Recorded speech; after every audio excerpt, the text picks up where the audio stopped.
We will now move into the Strategic Plan Workshop, followed by a regular board meeting at 5 p.m. Viewers and listeners can access the meeting today by either watching on Comcast channels 234 and 235, UVerse channel 99, or by using the YouTube link on our webpage at palmbeachschools.org. We also offer a listening-only option, which the public can access by calling 561-357-5900 or toll-free at 1-866-930-7015. The meeting ID is 1-561-880-1124 #. We'll call the workshop to order at 3:24 p.m. on January 20th, 2021. Mrs. Bass, please call the roll. District 1, Barbara McQuinn. Here. District 2, Alexandria Ayala. Here. District 3, Karen Brill. Here. District 4, Erica Whitfield. Here. District 5, Frank Barbieri. Here. District 6, Marcia Andrews. Here. District 7, Deborah Robinson. Here. All board members are present. We have quorum with 7 board members in attendance. Also joining us on our dais is Superintendent Dr. Donald Fenoy, and joining us here at the tables in front of us until they can once again join us at the dais after social distancing requirements are no longer necessary, our General Counsel Sean Bernard, Inspector General Teresa Michael, and Board Clerk Carol Bass. Senior staff members will join us periodically as directed by the Superintendent. This meeting is being transcribed by a closed captioner, so remember to speak at a reasonable pace. Mr. Superintendent? Yes, thank you, Mr. Chairman. Today's board workshop regarding the strategic plan is the first of many. As shared during the previous board workshop prior to the holiday break on December the 16th, we know our next strategic plan will take several months to develop, with a final draft expected for board approval sometime in late July or early August. The Chief of Staff's office will share a process overview with the board today and highlight our focus on stakeholder engagement, since we know it is important to both the board and myself to center the voices of our community moving forward. The next strategic plan workshop will take place on March 3rd. And will provide more detail on phase 1 of the engagement plan, along with the results of a needs assessment. This needs assessment will require input from all district divisions, will inform our initial drafting of measurable goals and priorities to share with internal and external stakeholders for feedback. Again, the goal for today is to provide the board with a general overview of how the district will approach the development of our next strategic plan. Involving the school board and the larger community in this work continues to remain one of my priorities moving forward. And with that, I will turn it over to Mr. Ed Tierney for today's board workshop. Chairman Barbieri, Vice Chair Mrs. Brill, school board members, Dr. Fenoy, very pleased to have the opportunity to help facilitate our first in a series of board workshops on the strategic plan. Joining me at the table today is Ms. Kathy Villavicencio. We'll go over the agenda momentarily. I just want to highlight the main purpose of today's workshop is to go over stakeholder engagement and how we're approaching that critically important part of the creation of our next strategic plan. So our agenda today, we're going to review the proposed strategic plan timeline. You have seen that before. We're going to share a draft of the planning framework. Again, spotlight on stakeholder engagement, talk somewhat about the district subcommittee and the stakeholder mappings that has begun, and then go over next steps. This slide you've seen before. It's a proposed timeline. You saw it in the workshop on December 16th, and that lays out the whole strategic planning process. I'm going to call your attention to the left side of that graphic, the mission, vision, revisions, and the equity working definition. That's what we're working on right now. We hope to be done by the end of February. That's really the foundational pieces that will set the stage for a successful strategic plan creation. And I mentioned the superintendent earlier. We believe that our current workshop schedule does not allocate enough time for the equity work that's so critically important to have done before strategic planning process. So we're hoping that the board is open to scheduling more workshops around that piece in order to create that much more of an effective strategic plan. And then just to follow up with the board, have been working with Mary Fartakis on the additional contract.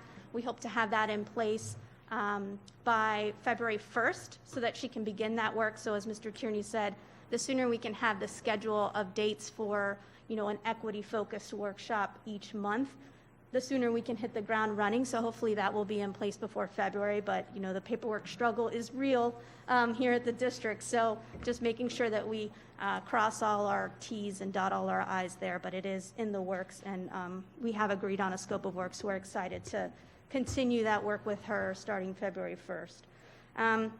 So In the spirit of partnerships, I wanted to bring attention to a grant that the Human Resources Department worked diligently on getting through the facilitation of an organization called the Insight Education Group. And so some of you may remember Dr. LaCava speaking about the Teacher and School Leader Incentive Grant Program from the federal government, and we call this TSL for short. The objective of that grant is to really look at human capital management systems through an equitable lens. And so as part of that work with HR, Dr. LaCava, Edwin Michel, the Director of Recruitment and Retention, as well as Carlene Millen, our Assistant Superintendent of Professional Growth, identified that as part of that scope of work, included with that grant funding, the Insight Education Group was willing to help facilitate our strategic planning process. And the reason that that's important is because, they're all for equity, and they've done numerous strategic plans, most notably with Guilford County, which we'll share with you.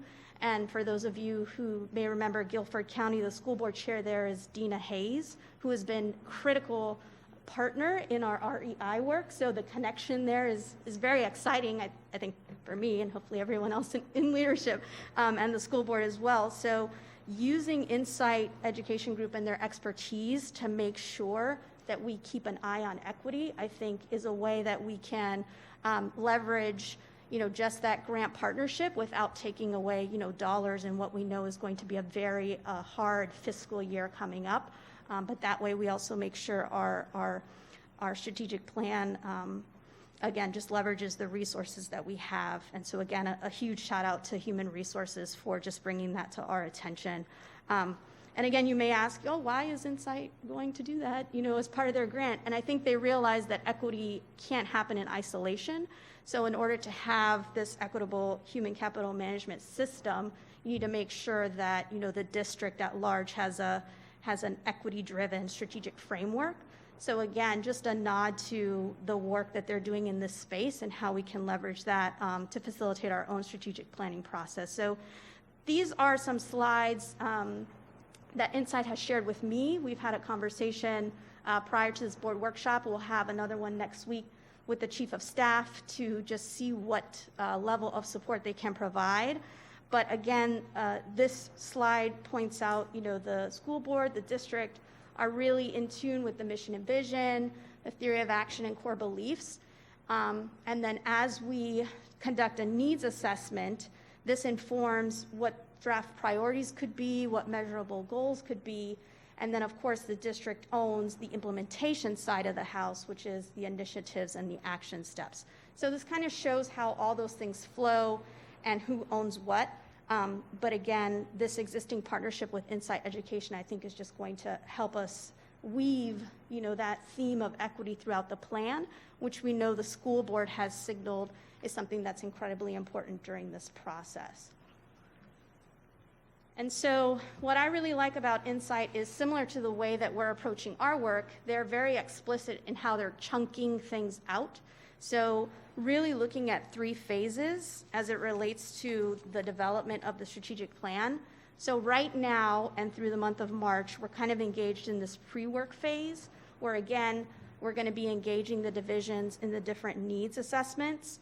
I know the Deputy Superintendent and the CAO have already been working on the SASP, otherwise known as the Student Academic Support Plan, to really think about post-COVID recovery, as well as just repaying that educational debt that we owed to our students even prior to COVID. So again, really using that as a needs assessment as it relates to academics and weaving that into the strategic plan moving forward, but also allowing the other divisions to engage in that work, because I think some of the feedback that we've heard about our current strategic plan is that some of the other divisions don't necessarily see themselves reflected in the long-term outcomes. So they're not entirely sure how their work kind of plugs into better outcomes for students. So again, I think engaging them in that work now will only make sure that the success of the plan in the long term is just maximized. So again, in this pre-work phase, we're conducting this needs assessment. We'll also be putting together our Phase 1 engagement plan, which we'll hear a little bit more about today. And then switching gears in April through June to focus on the actual design of the plan. So again, what are our priorities as a district?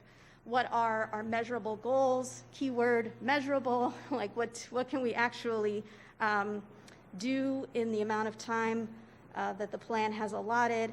And then again, go back to the community and really ask them to give us some input on that draft. And I think part of those conversations, particularly with nonprofit organizations and the business community, is also how will you help us implement this plan, right? So making sure that they kind of see their role in that, because, you know, something that I've shared with leadership is that, you know, we're all in the same boat. We all want better outcomes for kids in Palm Beach County, but now we really have an opportunity to make sure we're all rowing in the same direction, because similar to, you know, the approach I described for Insight, if we all kind of have that, you know, strategic notion of, okay, this is how my work functions for equity for kids, this is how my work, we can build on that and make sure we're not just entirely overlapping, but building, right? So providing services that are holistic in nature is something that we hear a lot. So again, using the strategic plan as an opportunity to do that.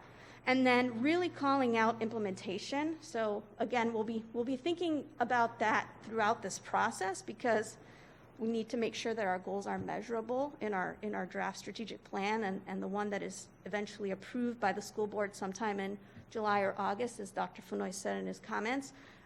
But really making sure we're having board workshops that are talking about the implementation side of the house, to make sure that our schools, who are really tasked with this work, can actually carry that out, as well as the different divisions, so that folks who are, you know, processing payroll or, you know, driving the bus, so just everybody can see how they play a role in this. So again, that will start in July and August more explicitly after the board approves a draft plan. Mr. Tierney? So I said at the beginning that spotlight would be on stakeholder engagement, and we have formed a district subcommittee to help us work through that, with the goal of creating and implementing a community engagement plan that represents all stakeholders within the county. And their tasks were, and it's on the slide, recommending high-impact locations for community events. I'm going to highlight the second bullet and come back to it. Crafting out-of-the-box approaches for soliciting and collecting feedback, identifying stakeholders and community leaders to partner with us, and then promoting participation from all identified stakeholders once the community events are scheduled to take place. So that's the role that committee will play. That committee is comprised of internal staff, and they've already been assembled. We've met twice with them to start thinking about the best way to do that. We're defining stakeholders at groups both inside and outside the district that will be affected by the strategic plan or have an ability to positively impact it. Vice Chairwoman Brill has a question. Thank you. I have a question on the district subcommittee members. Was it intentional or an oversight that you don't have representation from exceptional student education? We have on that next slide that list, and a bullet is there is that we're adding an exceptional student education representative. I'm to sorry, that group. where is that? Just on the next? That was on us. We were going to mention Next that list. on the next. We've realized there's gaps, so the subcommittee is just a wonderful group of folks who already have inroads in the community, and they identified, like, hey, there's nobody from ESC on here. And so I've actually already spoken to Kevin McCormick, and he's recommended someone so that we can include that shop in there. So yes. So you're adding somebody? Yes, you Okay. noticed something that we also Correct. noticed, so thank you. Thank you. And the goal of that subcommittee is to assist with that engagement plan. So they won't correct it, but they will represent their peers, and they'll highlight ways for us to get to the community, particularly the community who has been underserved traditionally. And then finally, on that second bullet, crafting out-of-the-box approaches, would make the argument that bullet and concept is bigger than the plan, bigger than all the people sitting in this room, and is really the lens that we're going to look to as we reflect on how effectively or ineffectively we communicate with all stakeholders and how we can improve upon that communication going forward regarding the strategic plan and then regarding just life within Palm Beach County School District. Slide is a list of the current subcommittee members with the caveat that we have reached out to the Exceptional Student Education Department, IT, and HR when we saw that they were not represented. So we're in the process of doing that. And I'm going to just be quiet for 10 seconds so to allow you to read those names. Mrs. Andrews? And we also have a assistant superintendent for global education, which is a part of what we're trying to do with our dual language programs, our Spanish International Academies. So I don't see that name anywhere in there, but that's a superintendent's level position, which ties into the multicultural and everything else. So I would just think that we would want to be engaging in that person who's actually looking at the world as it relates to Palm Beach County to do the kinds of things. So I would like to see that name added to the list. Sure. We have ESOL, Instructional Coordinator, Manager, Migrant, so except the ELL division is well represented. And I'll just add, this was a call to action to directors and above to nominate folks who kind of meet that criteria that Mr. Tierney said before, has connections to the community already that we can leverage, maybe knows about out-of-the-box, innovative strategies to engage folks. It was a call to action, and it was voluntary for folks who wanted to be on that, but we can certainly send that email again and maybe be more intentional and say, the school board has identified this as a gap. Please put someone forward that we can have on there. And I know Mr. Tierney said this as well, but we want to make sure that the committee isn't too large, because then it becomes a little unwieldy to manage on a Google Hangout, if you will. But what we're also hoping for is that these folks will be the connections with their colleagues, leverage that best thinking and bring it back to us. And that's something we've mentioned on our meetings many, many times, because it can't just be the folks at the table. We really need them to manage those connections. And then I know Mr. Tierney will probably say this, but we're also going to share these plans with the board and with focus groups so that folks who aren't on the subcommittee still have a voice to even say, like, let me look at these plans. Does this look like it makes sense? So we'll come back to the board in March with that. But definitely I know Mr. Tierney and I will make sure that we do that call to action again. Dr. Robinson?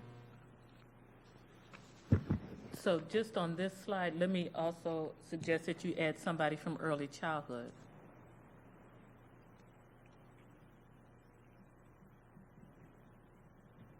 Yep. So these individuals were nominated by peers, and it was based on a good working knowledge of particular segments of the community and also existing relationships. We've met with them twice already. We went over this presentation with them, one with the interest of getting feedback, which we're going to try to live up to our word on, and also with the interest of effective communication.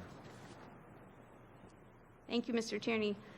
So when we first came together with the subcommittee, we wanted to be really clear that we're looking at community engagement as a process. It's not just, we need this thing from you, give us the thing we need, and then we'll see you later. So, this is something that the district does day in and day out on so many levels already. And so we're also using this opportunity around the strategic plan to just refine our current community engagement plan in general. So the lessons that we learned through this process, we're definitely working closely with Claudia Shea and her team to ensure that this is something where folks can see the before, during, and after. And then I think I see a question, so I'll pause there. Mrs. Whitfield? Thank you. I want to just make sure I'm really clear on what's happening here. The concern that I had last time we did this, you guys have super corrected for. I'm very, very happy. Last time I felt like I wasn't represented in the strategic planning process, and I kept trying to find where is wellness in all this, and now I see it. It's great that you're going to do that. So this district subcommittee is just to engage other people. It's not the full gamut of who's going to be represented in the process of developing the strategic plan, right? It's to help us identify who needs to be At the table. communicated with, and then help identify the most effective pathways to do that. So The only concern that I have, which I would not have guessed that I was going to say this, is that we may have overcorrected too much. There's no representation from the schools, where last time I felt like we were really heavy on, focused on curriculum side, thinking about reading all the time. So is that going to be represented in the people that they draw in? That's what's happening? Yeah, and I think if I can just answer, so before the plan is presented to the board in March, we're going to bring some people to a focus group, and I think this is something that I talked to Mr. Tierney today as well. We're trying to manage expectations. Yeah. Schools are handling a lot, regional offices are handling a lot, so to ask them to come weekly to a meeting may be too much. However, we realize how critically important they are to this work. So once we have a product or a deliverable for them to provide feedback on, we'll bring them to the table and have a meeting and say, this is what we've got. What do y'all think? Where are the tweaks? You know, how do you see yourself in implementing this? Does it make sense, you know, practicality wise? But definitely recognize that, but also again, trying to make sure that we're allowing people to have their own daily job responsibilities as well, and then they can come to the table at a more finite time to give feedback on a specific deliverable. And I would just add that I personally meet with the principal leadership, principals, and the regional superintendents 8 times a month. So in those meetings with those individuals, we will get that feedback. Mrs. McQuinn? Interestingly, hearing Mrs. Whitfield, we were almost on the same wavelength. One of the things that I liked on the initial look at the subcommittee members is that they are managers and specialists for the most part. No disrespect to assistant superintendents or senior leadership, but I like seeing the folks who are more directly working with our schools. And certainly they're reporting to their supervisors and however, whatever their organizational structure is.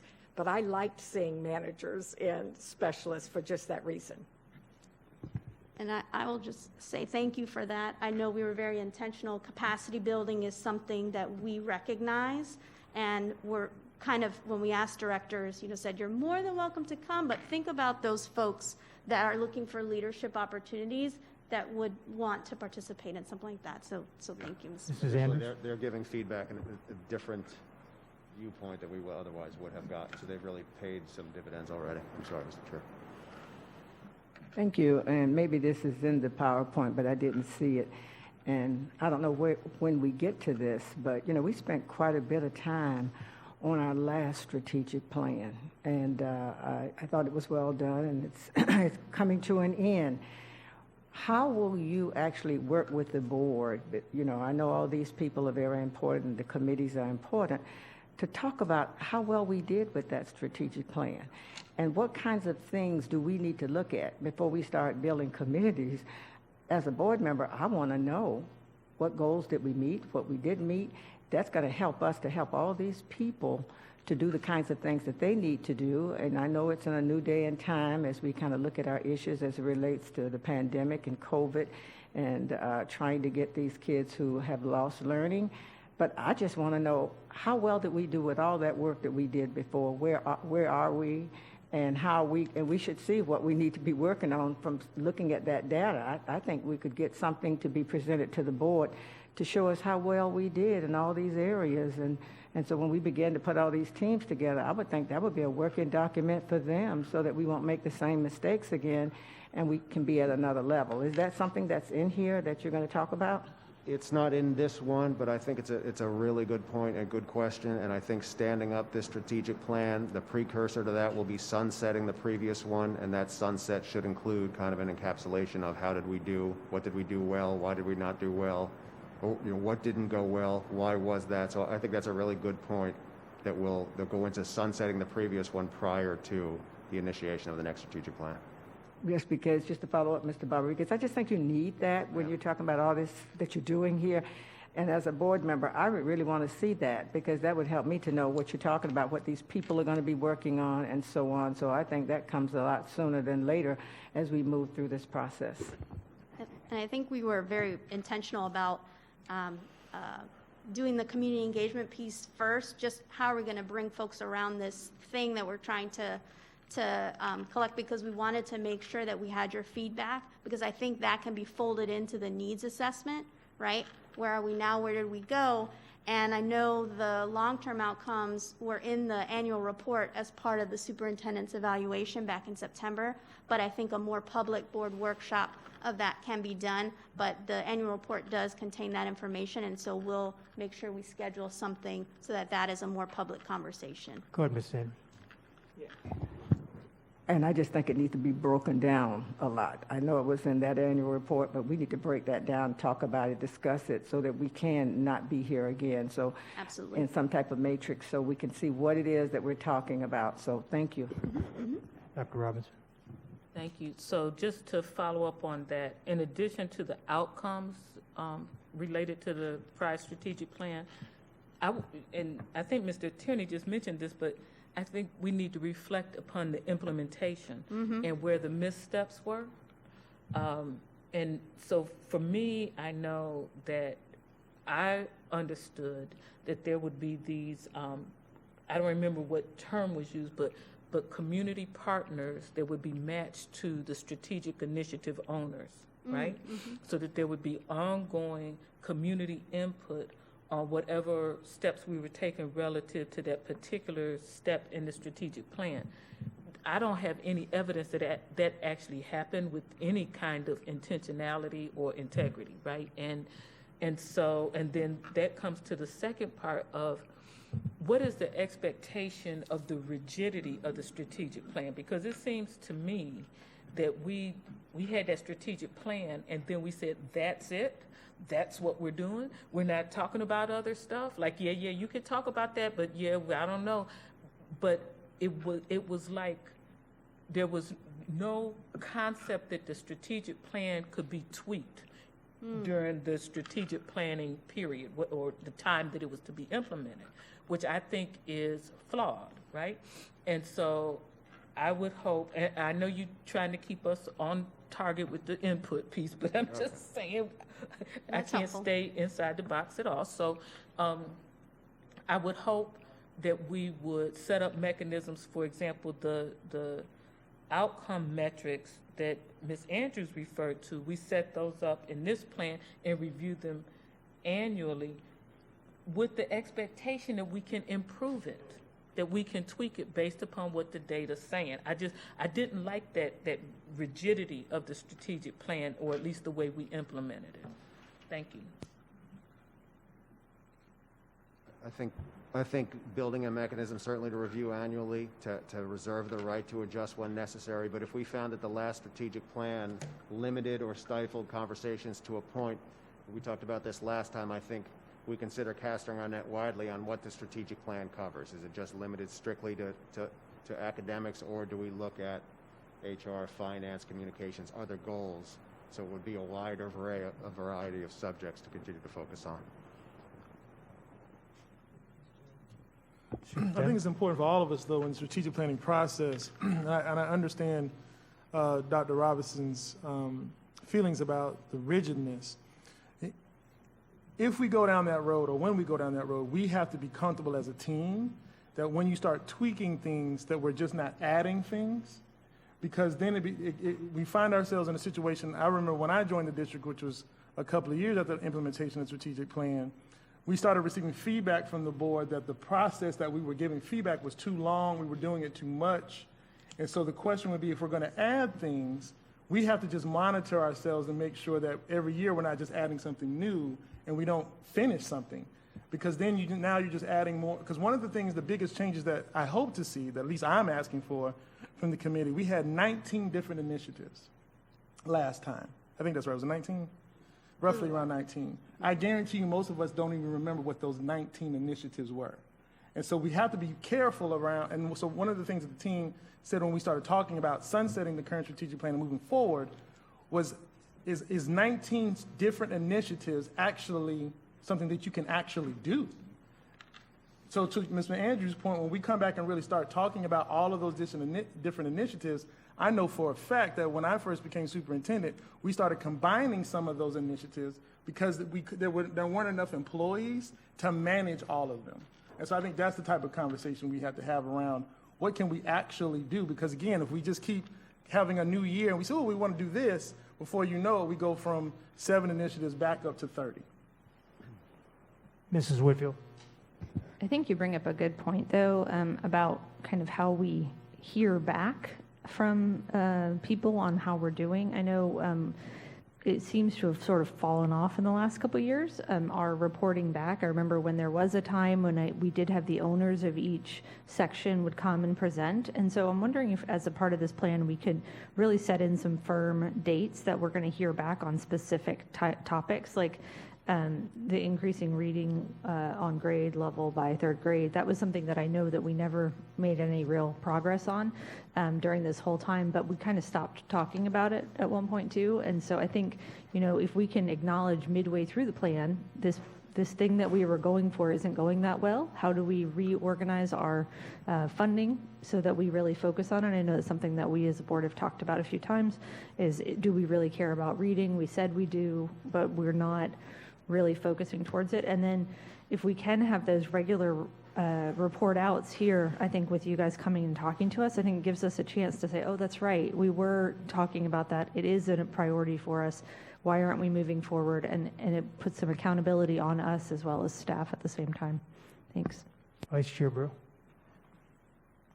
Thank you. So Dr. Fenoy's comments made me remember where I had a level of discomfort the last time, and that's where we were talking about the goals, and maybe it's because I've done so many IEPs in my lifetime, but there was a debate between aspirational and achievable, measurable. And I think that we as a board are going to have that conversation, because it's all well and good to have aspirational goals, but you need goals that are achievable. And so it goes hand in hand, I believe, with having too many initiatives. So I would like us as a board later on, when the time is right to have that conversation, we can, you know, for those that were familiar with maps once upon a time, where you would have the North Star and you try to reach that North Star, that's wonderful. But as a plan, we've got to be able to measure. Mrs. McQuinn. It's actually on this slide. I'm being good here. I'm making notes, though, for next meeting or when we address this again. The very last sentence, how this is after, which does address part of what we've been talking about. When we say how the district accomplishes its core business functions, what do we mean by business functions?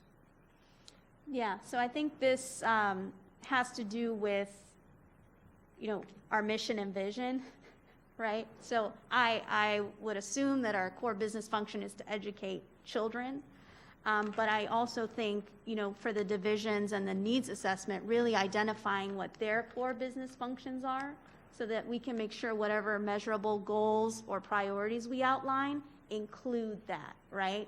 So, and then to the aspirational goals, we also want to make sure that we are making progress towards, you know, work that we're already doing, right? So if we know what the district's mission is and what we should be accomplishing, we should try to look at goals that go along with that, right? Because any goals that fundamentally shift our core business, I would probably not recommend adopting in a strategic plan, right? So I think it's just making sure that as we do the foundational work related to the mission and vision and a working definition of equity, that we keep that in mind. So just, Mr. Chair, follow up one quick. So I'd like to make sure, though, in layman's terms, when we look at business, I at least want to make sure we are definitive about our core business, which is educating kids. Thank you. Yes, thank you for keeping us honest. May I ask a question? So one of the things that we had in the last strategic plan, which we did not meet, was 3rd grade reading, right? So I'm looking at this subcommittee that you guys have laid out for us. Tell me where we have somebody that's a specialist in making sure that, I mean, that was a major goal for this board, and we didn't do it.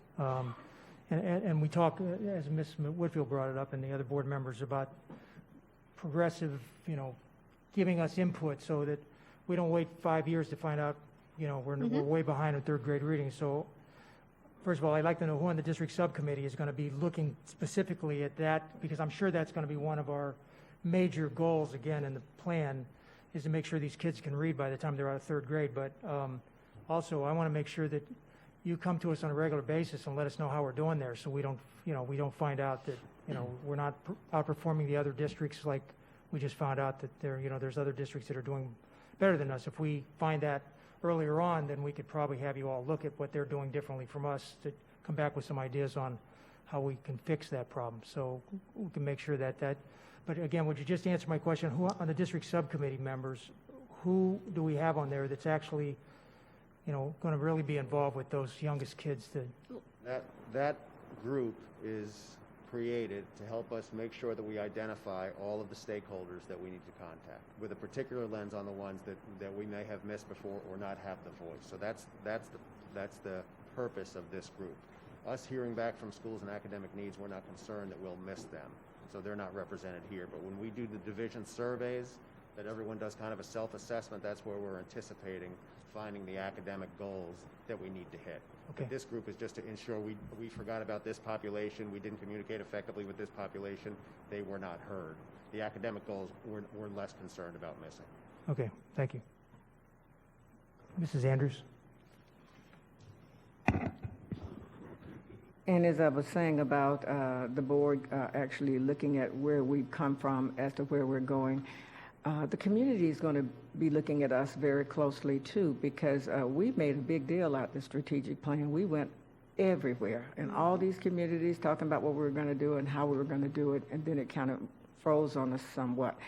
So that's why I'm really concerned that not just the board, but that before we when we select these people from the community and start looking at our stakeholders, we have a real good handle on those things that we know we really need to work on based on what we didn't do before.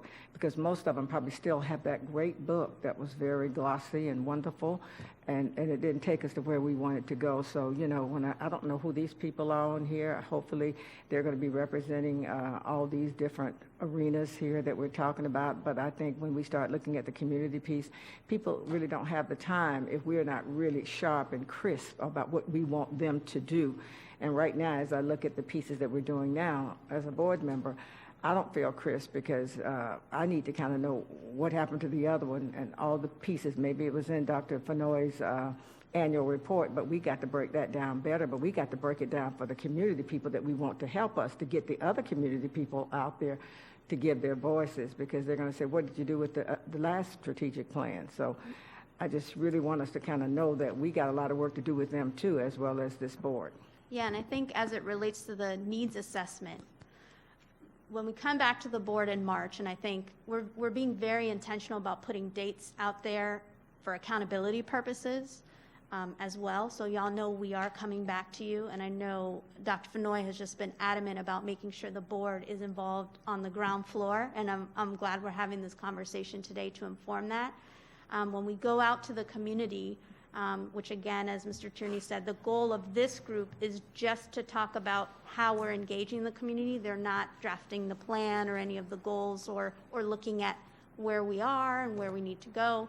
But we can include when we go out to the community to talk about some draft, goals and some draft priorities, sharing with them that update. This is where we ended off, and this is where we need to go. And having that honest conversation, I think that would be a great opportunity for us to bundle those together and leverage any other opportunities where we're communicating with the community about anything, right? We know that we're missing some students. We know we need to go out and reaffirm that this is the best school district, the best option. So how can we also bundle that with our communications campaign about getting you back, right? And part of that is that transparency. So I think, again, under Dr. Fenoy's leadership, trying to be very transparent and intentional with those engagement stakeholders and points. So definitely hear that and want to make sure that when we come back to the board in March, y'all can see a draft of that and what that will look like so that you can provide input. I think, again, in talking with Mr. Tierney, y'all are our board. You are the representation of the community. We need to leverage you. And that's one reason why we're stating we want to share this plan with you and the list of stakeholders and get your feedback and make sure that this looks correct, because we're going to we're going to rely on you to help us with this. And as we go out and host meetings or co-host, whether they be virtual or small in-person gatherings, whatever it looks like, right? In March, we'll have that conversation because, again, we need to involve y'all as our school board and as representatives of this community as elected officials. So thank you. Mrs. Whitfield? I just realized that my mother would be very mad at me. I forgot to thank you all for your work. Honestly, I know this is a ton of effort on your part, and I do think we should recognize the task you've taken on, and I just want to say I appreciate everything that you're doing for us right now to try to get us through this process. So just thank you. Dr. Robinson? Thank you. So, okay, so let me first try to focus, and then I just have some editorial comments because my brain's catching on fire. So the first thing is, so the other groups that we think need to be heard as part of this process, do you want us to tell you or tell the floated by these committee people? Like, tell us, what's the information flow there? So we'll, I think the slide just tells us why stakeholders are important. I think we're all in agreement that we need to leverage them for the success of the plan.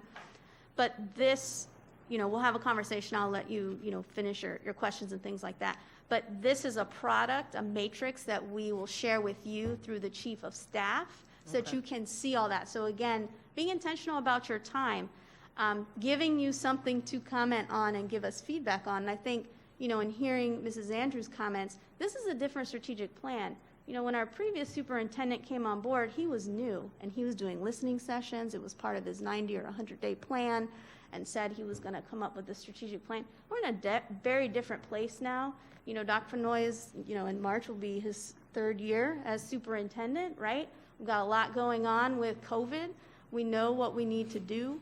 And so, again, it's going to feel a little bit different, but I do think, we heard with the work that we've done with Mary Furtakis so far, we understand the importance of centering voices, student voices, parent voices, and so this plan is really going to try to attend to that and make sure that, again, we are managing expectations. So we don't have unlimited resources and staff. So where do we really need to focus our time and energy? And so the information flow will, we'll come back with this just list of stakeholders, make sure there aren't any gaps there, and then when we come back in March, we'll show you the actual plan, which has suggested dates for events, as well as strategies for engaging folks, when we'll do a survey, how that will go out, when we'll do some focus groups, what that will look like, and then y'all will give us feedback on that deliverable, and we'll make tweaks as necessary to make sure that it kind of meets that standard that the board has.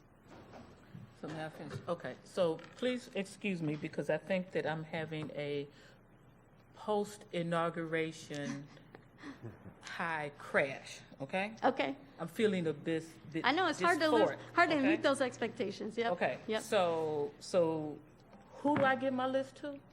So we'll give you a list Okay. at the end of this month, Okay. and then whatever is missing, you let us know. Okay. Thank you. So then, Absolutely.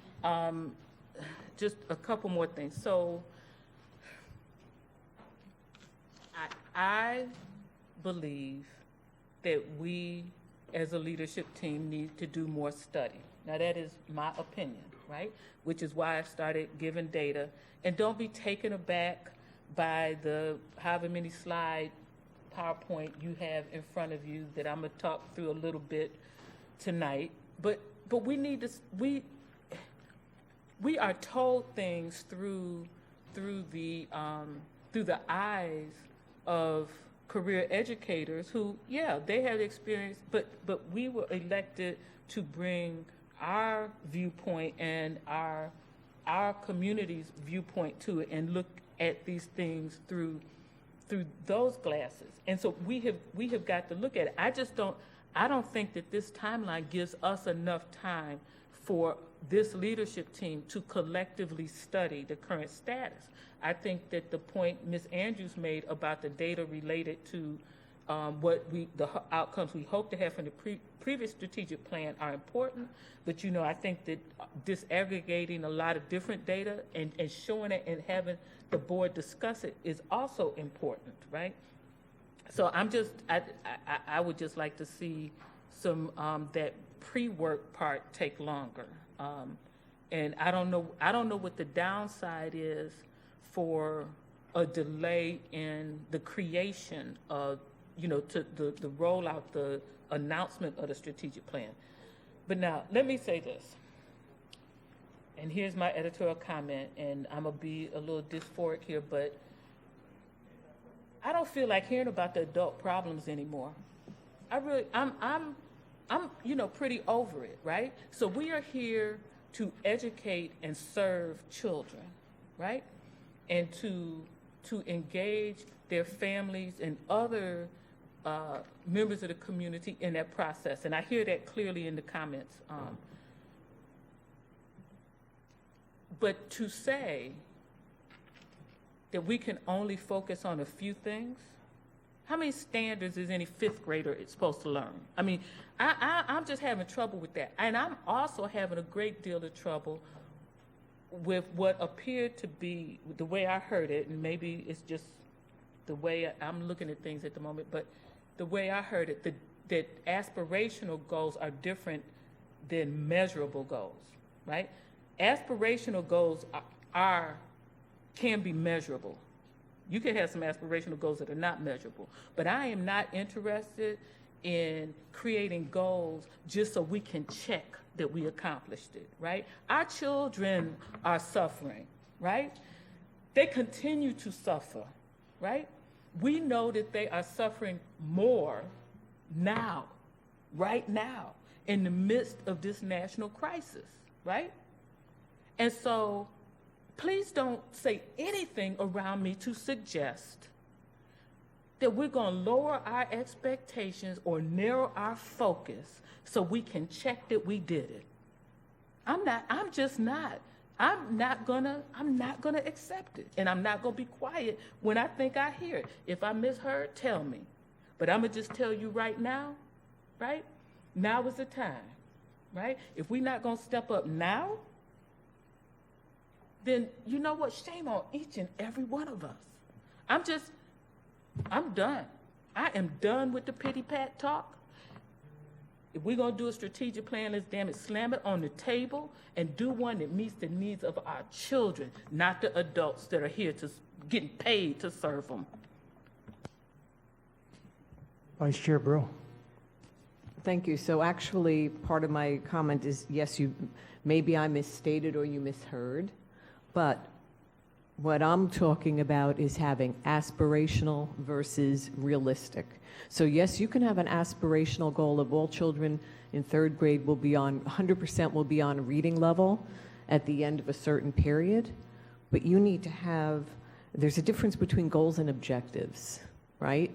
So I'm not saying you have to do things that are measurable, but you have to have something that is going to be realistically attainable and have steps. So yes, you can have that aspirational piece, but you need to have goals that are realistic. So I just want to clarify that. I do agree with Dr. Robinson, though, about the timeline. I'm thinking that because we're still in COVID, people are still getting the vaccines. I think the world, hopefully, I'm feeling very optimistic, we're going to look a lot different at the end of this school year than we're looking right now. So I think that if we can build in some flexibility on that timeline, and because clearly we need to have more discussion also as a group as to what our expectations are. Thank you. Mrs. McQuinn. I'm not suggesting that we hurry a process, nor am I suggesting that we put adult needs before kids. Remember that schools are required, I don't remember the date, that they have to submit their school improvement plans. That again, some schools perhaps it doesn't drive what they do, but many it does. So however we decide on a timeline for the district strategic plan, knowing we cannot expect schools who work with their constituents, their school community members, to come up then with a plan that does what we tell them to do. They just have to decide how they're going to do it for their kids.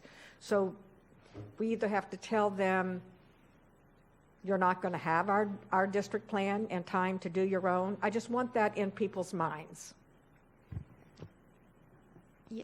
Yes, I don't know if we can get more feedback from the board, Dr. Fenoy, on the timeline, because I think, you know, we have some time before the board meeting starts at 5, and we need that direction. I think, you know, I had this conversation with Dr. George Suley the other day when we were talking about adding someone from IT to the subcommittee for engagement, and he was like, well, what's driving the July, August approval? And I think it's very much the beginning of the school year, but there's nothing in theory, you know, that is driving that. And so again, if that's a conversation the board wants to have, you know, let us know so we can go back and adjust those timelines. We just want to make sure that that's a conversation that everyone can participate in, and let us know, you know, once weighing all those things, what makes the most sense, and we can make adjustments for when we come back in March. Dr. Robinson. Thank you. So I think the point Mrs. McQuinn makes is a good point. I had not thought of it. But I still think that it's more important that this leadership team truly digs in and evaluates the issues. I think I mean, because what we're not going to change. I can't imagine that what we would come up with would be contrary to what a school would want to accomplish. But what we're talking about really is what we're going to focus on.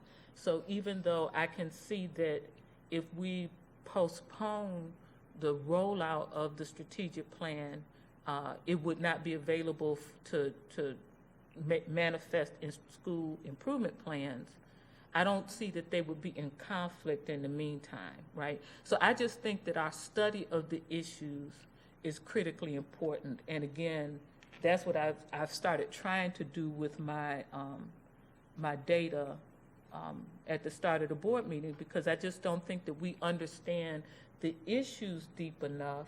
I mean, maybe those of you who walked in those shoes have a much better idea, right? But system-wide, to see what's going on so that we as a leadership team can direct resources to the places we think are most important, that I think that requires study, and study takes time. Dr. Robinson, and to the rest of the board, so I understand Dr. Robinson's point. I think the question is more of the process. Is this something that we just send you information and you study on your own, or do you want to have a discussion with it at a board table? We must discuss it. Okay. Listen, I'm going to tell you what, flip through them 16 pages that I just sent you and see how long it takes you to figure out what that really means, right? So we have to have the conversations. And I'm sure when we look at data, people are going to see things that other people don't, right? And so then we need to say, well, and what's the cause of that? And what do we, like, we have to have a collective thought process. Mrs. Andrews. I do see where you're coming from, Dr. Robinson, because I think from what we did in the past, we didn't spend the time to really study our strategic plan, to look at where we were and what we were doing by the end of the year, and we were evaluating somebody. You begin to look and say, oh my gosh, we haven't moved, because that's when the annual report came. We can't wait for the annual report and doing Dr. Fenoy or any superintendent's evaluation. But you know, this COVID has been bad, this situation that we're in right now, but we really learned how to work from home.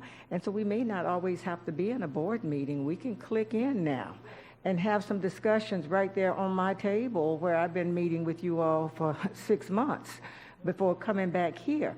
I mean, I think that, you know, when we're discussing data, I enjoyed the data you gave us on the graduation rate, because we just got our graduation date. But you know what I remember? That data you gave me, and then I wondered about it, because we hadn't looked that deep. We didn't have that deep dive until you gave us that information. So they're graduating and we're looking great, but guess what? When we looked at what was going on, we saw that people weren't reading. So I think we can put a schedule up if we can't be in here. I mean, I'm willing, I can put my computer on to do meetings, virtual meetings, put a package together so that we can have deep dives and we can talk to one another. I'll come in here too, but you can put a combination of things together, because I think the community is going to want to know the board is really on this. We're really committed because we're asking them for their time, so we're going to have to put the time in it. People aren't going to be bothered with us because they say you did it before and you didn't do anything, and it's just kind of haphazard again. So I, as a board member, would like to have more sessions to delve into it deeper, so that we will know. We're out in the community and they're asking these kinds of questions. So we need to kind of put together some kind of plan of action. Mr. Tierney? I think the points are a really good one, and Dr. Robinson, the concern on time, I think on the third slide, I mentioned that we did not think we had enough workshops scheduled to get everything done, and my closing comments here on the last one, I'm going to reiterate that. I was hopeful that the board would agree to meet more frequently, because I share the same concern. Ms. McQuinn's comment is a good one. If it's not rolled out prior to the school year, while there would be nothing counterintuitive that any school staff would do, they wouldn't organize their kind of day and personnel to support the goals. So holding people accountable for a plan that we rolled out after the school year started, I don't see would be a feasible plan. And then just the only other thing is built into what we're briefing today is Ms. Furtakis doing a root cause analysis to try to determine why we've fallen down historically in this district. So part of that is already built into this plan. And sir, again, I just, I love strategic plan stuff. So, and my school staff and I would always get together as soon as school was out, and we're at my house and we're mapping out next year. Our schools are fully prepared to do that right now.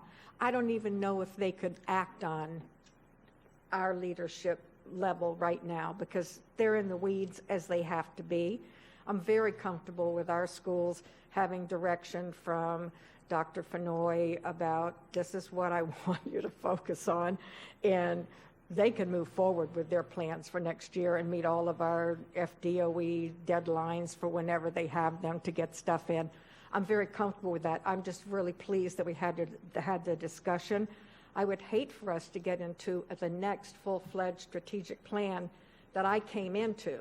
That was the plan that had just been adopted when I was elected 4 years ago. I love the fact that we can take time to do this right with what's happening in our world and in Palm Beach County right now. Superintendent?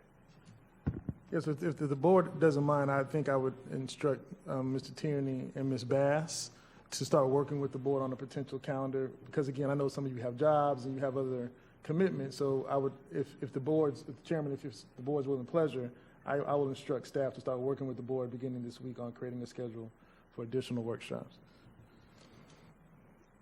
Board okay with that? We're going to meet more frequently. I think one thing that Mrs. Andrews said that I'm not sure I heard her correctly, but suggesting that staff should meet with us individually to go over all this stuff, that's too much.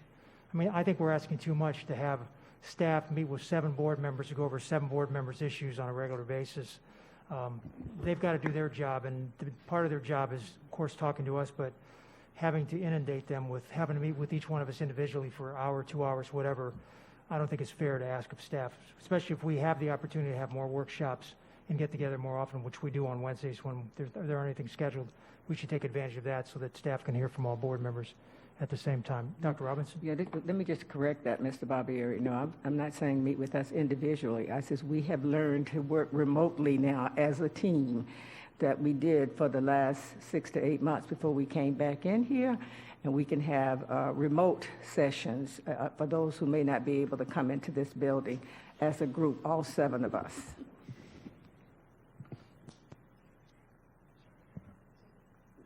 Well, I'm looking at Ms. Are we talking about the board? I'm sorry. Are we talking about the school board, or are we talking about just meeting individually, remotely with staff? Workshop. Oh, no, that's the board. Excuse me, I apologize. But yes, under the current statutes, we are not able, the board members are not able to meet virtually. But you can obviously meet with staff virtually, individually. Dr. Robinson? Thank you. So, yeah, thank you for clarifying that, Mrs. Andrews. That's actually how I heard it, and at least I think it has to be a collective conversation. So even if we were to meet one-on-one, it doesn't serve the same purpose for me, right? And so I think as part of that scheduling that we also start talking about, well, what are the areas that we want to dive deeply into, right? It might be guided by the metrics from the previous strategic plan, but, you know, what do we need to dig into, and the data behind, I mean, the actions behind the data, like what were the roadblocks? Where did things not get implemented with fidelity, and why? And I think at least at this, we have to quit saying like what a good school district we are. We need to just say we're trying to get better than what we are, because that's what I'm hoping we're trying to do. I don't like the little song about how good we are and, you know, A-rated school district for 3,000 years in a row and all that. I don't like that. Because I want us to do right by children. And so I'm thrilled with this conversation that we will, as a collective, start looking at some of this data that I drive myself crazy with over time, and talk about together what we do about it. And so I will just add, as Mr. Tierney said, you know, as soon as Ms. Vertagas comes back on board, you know, I still have conversations with her, but, you know, I want to make sure we pay her too, because when she comes back on board, that was something that we talked about in December with the school board, this root cause analysis, to really try and understand, you know, what are the barriers as they relate to equity. You know, I think that conversation, if we have it sooner in February, maybe the second week, can drive and inform conversations about the timeline for the strategic plan, right? Then we can say, you know, based on this, we feel as a board, we need to back that out a little bit more. And then as staff, we can, again, come back to you with, you know, if you make that decision, this is going to be the consequence of that decision. As long as you're okay with pushing it back and knowing that there may be some misalignment with, you know, when school starts, then we all just know that, right? And so we make an informed decision. So I think if we can put a pin in the timeline conversation until we have Mary back to do that root cause analysis, and, you know, she and I have talked about how, you know, she's going to push you, and it's not going to be funding, because it's not funding that's the problem. I know we are underfunded, but that's not the barrier for equity in any district. So again, we'll have that conversation with Mary and see where that leads. So hopefully that's, I know it's not closure, but it's something to get us to the next meeting. And then, you know, thank you for agreeing to work with that additional day, which I, you know, have had conversations with Mr. Tierney about labeling it as Equity Day, right? To bring attention to the fact that y'all are in this work, right?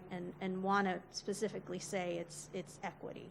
So again, we'll use that extra day to do, you know, the equity working definition, the root cause analysis, and some of the other things y'all have identified. And we'll be with Mary through the end of April to engage in that work and use that time as y'all feel appropriate. So does that feel okay, putting a pin in that timeline? We'll just keep proceeding right now with the community engagement piece and the needs assessment for now. And I think when we come back to y'all too, y'all can see that's only superficial data. Give us this instead. So. All right. Board members here, nothing else? Well, I think we'll just, if I can just finish the last slides, is that okay? Oh, I'm sorry. I have the last slide on my screen already, and I thought we were discussing. No worries. I will say sometimes I'm like, oh, I forgot to do my last slide, and I go home and I'm like, oh man, that slide, that was my favorite slide. So just quickly, the stakeholder analysis matrix, again, is just being intentional about codifying our relationships. So, you know, sometimes we kind of just do things word of mouth, so we're really trying to put pen to paper with the subcommittee to compile the stakeholder list. This includes student organizations. So, you know, I know about Latinos in Action. I know about, you know, the Student Government Association, things like that. But what other organizations are there in the district that we could leverage to have some of these conversations? And again, not just with the strategic plan, but perhaps moving forward, y'all want to continue with student voice so that other things that come out of the district, you could utilize these groups to give you constant feedback. So again, we'll inform our larger communication strategy, not just that as it pertains to the strategic plan. And then also putting together those innovative ways to engage the community. No, surveys are great, focus groups are great, we'll do that, but is there anything else we can do, low cost or no cost, you know, technology-wise, to involve folks? And I know there's a group that Lee Colbert project manages around something called Flipgrid. You know, I'm 38, but I have no idea what Flipgrid is, but maybe that's a way that we could engage students, and that's technology we already leverage as a district. So again, looking at those opportunities, and I know they're doing separate work, but connecting the strategic plan to it. I know Janine Rizzo, who's a student wellness coordinator, has been invited by Santiago Alvarez, our student board representative, to come and speak at a student government rally for all of Florida. She's conducting a survey as part of that, and has graciously, agreed, since she's on the subcommittee, to put a question in there about, hey, would you be interested in participating in a focus group or, something to help inform the next strategic plan. So again, we know it's voluntary, but it's another way that we're connecting to the kids that we actually serve as a district. And then she's also, again, as part of her student wellness work, she'll be speaking to some middle schools, and again, we'll put that in the survey so that we can have that information to then engage the students. And again, this was something I said to Mr. Tierney today, but as much as we love Santiago, he has a lot on his plate too, and to then ask him to be the connector to all the students. So as much as we can identify those different groups out in the different areas of the county and then engage them that way, and then use Santiago's other relationships, but again, just spreading it out so that nobody feels completely overwhelmed. So I know there was a question. Mrs. Andrews? Thank you, and I love the engagement and getting the stakeholders involved. And we really do know where our critical areas are. Your LGBTQ kids, we know where the problems are. Maya groups in our neighborhoods. And so we can't do things the way we've done before by just having a meeting out somewhere and then you're gone the next day and nobody knows what's happening. So I'd like to see whatever we come up with, and maybe this is something you're going to bring back with us with some out-of-the-box things that you're going to do, that we really truly are going to be committed to connecting with these different groups and the people that live in many of these areas that are disenfranchised because we don't want to spend the time or don't spend the time after work because people are working, and how you're going to get it done. I mean, we say we're going to do all this stuff, and I'm just not happy because sometimes I don't see the district out there, and I'm on the ground a lot, and I don't see you out there at the times when people are there to get the kinds of things done. So this engagement piece, I know a lot of people will be engaged because they have the resources to be engaged, and it's different. But you know where the problems are, so I really want to see what are you really going to do to engage people who've been disenfranchised. Thank you.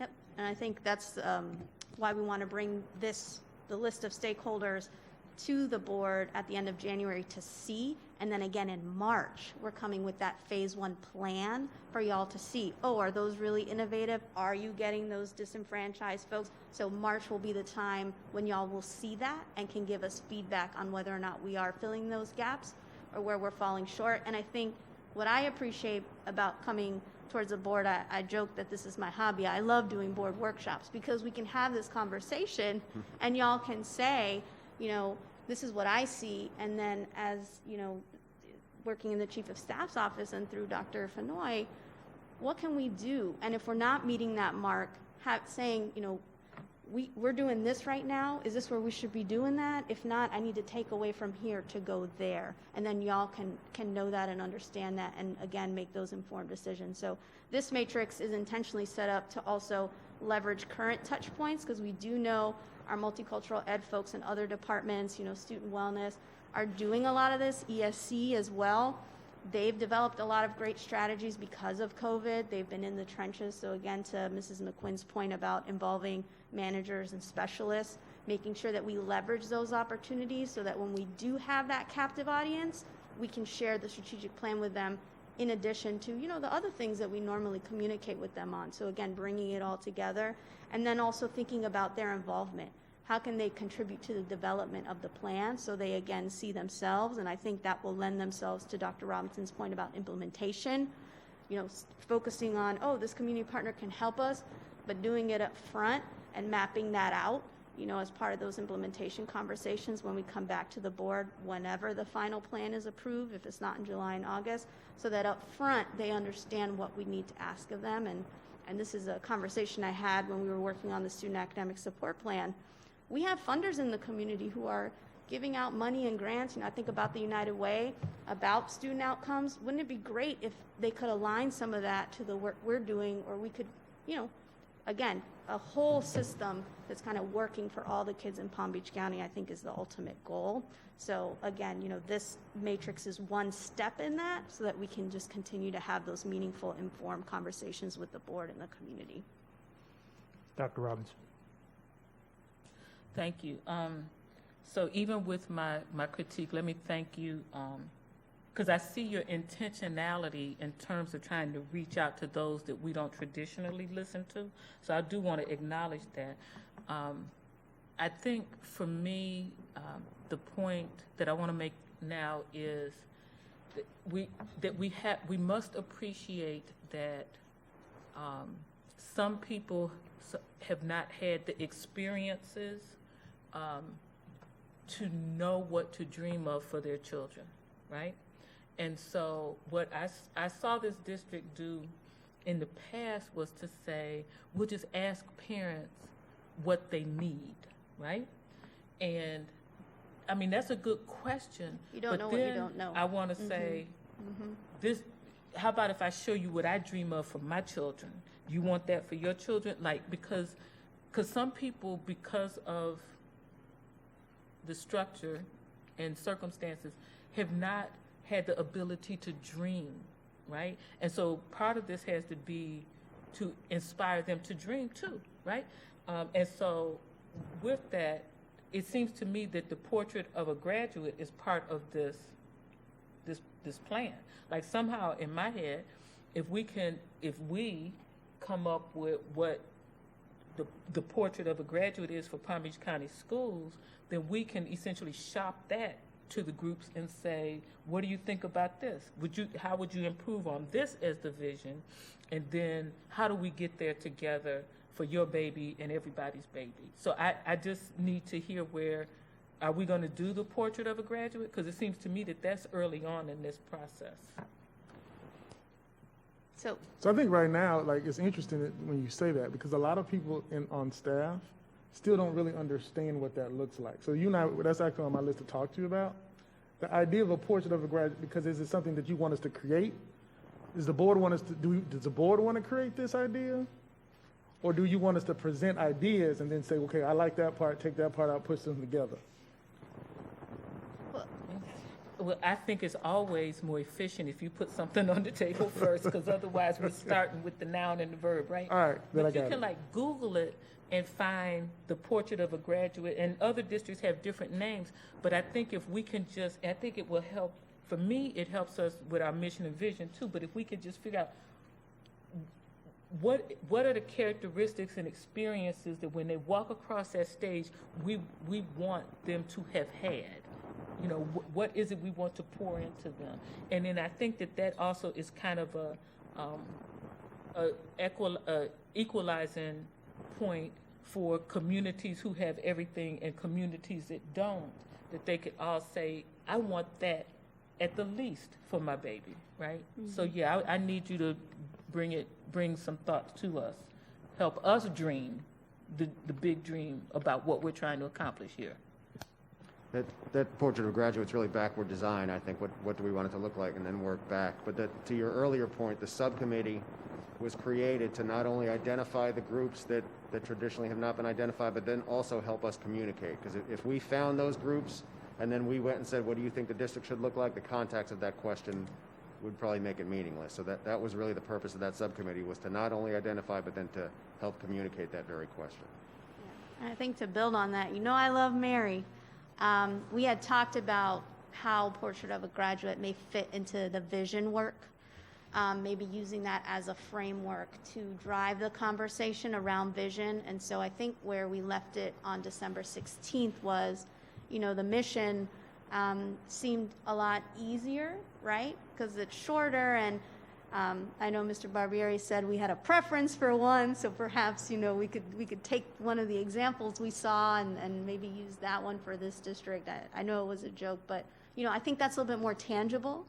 And then the vision is going to take a little bit longer because it's, it is, how are you going to accomplish that mission. So we're gonna, I think rely on Mary for some of that because again, I think it's intimately tied to the topic of equity, and she brings that expertise and the facilitation, chops to kind of lead us to where we need to go. So I think we'll work with Dr. Fenoy to see what that looks like and what the next steps are to make sure that, that's the conversation we can have for that vision.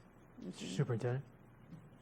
Yeah, also, I think what I would also like is, since this is a workshop, I would say to Dr. Sheffield and Deputy Superintendent Keith Oswald, let's put that on our next one-on-one to start thinking about this portrait of a graduate. Because obviously, our principals and educational leaders will have a lot of, I think it's an interesting conversation because I think what we want to present to the board is this sort of North Star, right? This is an aspirational goal of what we would like to see from all kids in Palm Beach County. And so I think we have to kind of go back to what Ms. Andrews said, and I think for me personally, as who has never worked solely on the academic side of the district, I think we all have to have an understanding of our history. Like what have we done in the past? Where would we like to go? I think part of this portrait of a graduate is the acknowledgement of the period in history that we're in, and what kind of jobs, all the things that this district does do well, our career and choice academies, whatever. But we've been in enough meetings to hear out loud from our community members that soft skills is something that they feel like this generation is really struggling with. The ability to engage another adult, shaking hands, and again, post-COVID, but, engaging themselves, standing up for themselves, using the right language in appropriate settings, et cetera, et cetera. And what skills can, I think a personal thing for me is I would love to see more kids develop an entrepreneurial spirit, especially children in communities of poverty. Right? So I think there's this reality of we need to talk about it in a way that is aligned to obviously what we're held accountable to from the state and feds. But this conversation I really needed to hear this idea of where do we really want them to go? Because ultimately what has been said but not stated in the explicit fashion that I want, even when we talk about school improvement plans, the whole goal here is an alignment, like literally. So in my vision, a principal supervisor who evaluates a principal, who then evaluates a teacher, whatever the language of the evaluation shouldn't be that much different from mine. The whole alignment from a bus driver who has to get those kids on time, they have to understand that getting a kid to school on time equates to this. Again, if you miss 50% of your first period class 100 times, that then is a problem for those kids in that first period class, right? So I think, so I'm just talking out loud because I needed to talk out loud to try to figure it out on my own here. But if we could, Dr. Sheffield and Keith, next time we talk about it, let's start figuring out and getting a group of our people together to start thinking about that so we can present it to the board when necessary.